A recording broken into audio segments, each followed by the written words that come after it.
Okay, fight freaks, this is your boy Big Steve G, and welcome to another podcast on TheTitleFight.com. We're going to start things off with recapping yet another busy weekend in boxing, and we're going to start with NBC Sports Network's fourth installment of Fight Night from the Prudential Center in Newark, New Jersey. The night began with unbeaten heavyweight prospect, the always fun and exciting Bryant Jennings, taking on unbeaten Steve Collins of Houston, Texas.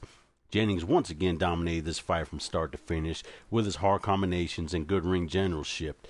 He rocked Collins several times and even scored a knockdown in the fourth when he sent Collins reeling to the ropes. Collins showed tremendous heart and a great chin. However, he was clearly overmatched, and the end result would be a 12-round unanimous decision for Jennings, earning him the USBA heavyweight title. Be on the lookout for Jennings in the future, as great things are in store for this up-and-coming heavyweight prospect. In the main event, former light heavyweight and cruiserweight champion Tomas Adamek took on former world title challenger Fast Eddie Chambers in a 12-round heavyweight bout for the vacant IBF North American heavyweight title. Other than the title belt, there is really nothing at stake, such as a mandatory title shot. This could have been a fight both fighters could have avoided. However, they did treat it to 12 rounds of quality action. Adamek used his jab and quick combinations to control the pace of this fight. Chambers used his quickness to slip and block a lot of shots and would get in a right hand or two in the process. Chambers did hurt his left bicep in the first round, which limited his use of throwing left-hand shots. However, he hung in with Adamek, who would win a 12-round unanimous decision.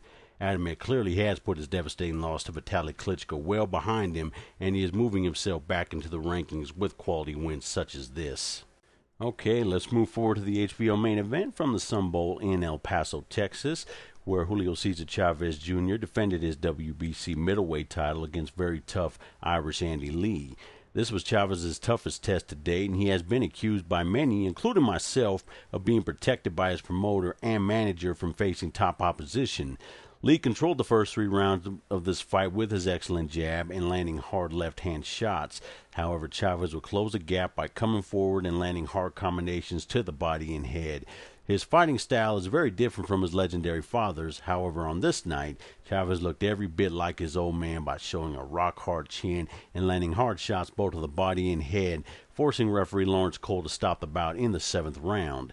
This was an impressive win for Chavez, who was made a believer out of most critics, including myself. Top Rank has a verbal agreement with the Bella Entertainment for Chavez and Sergio Martinez to meet this fall, which should be a classic. Moving forward, Golden Boy Promotions Chief Executive Richard Schaefer has once again pulled off another magic act for the September 15th pay-per-view card at the MGM Grand, and the new opponent for Canelo Alvarez is Victor Ortiz, should Ortiz beat Josecito Lopez this Saturday night.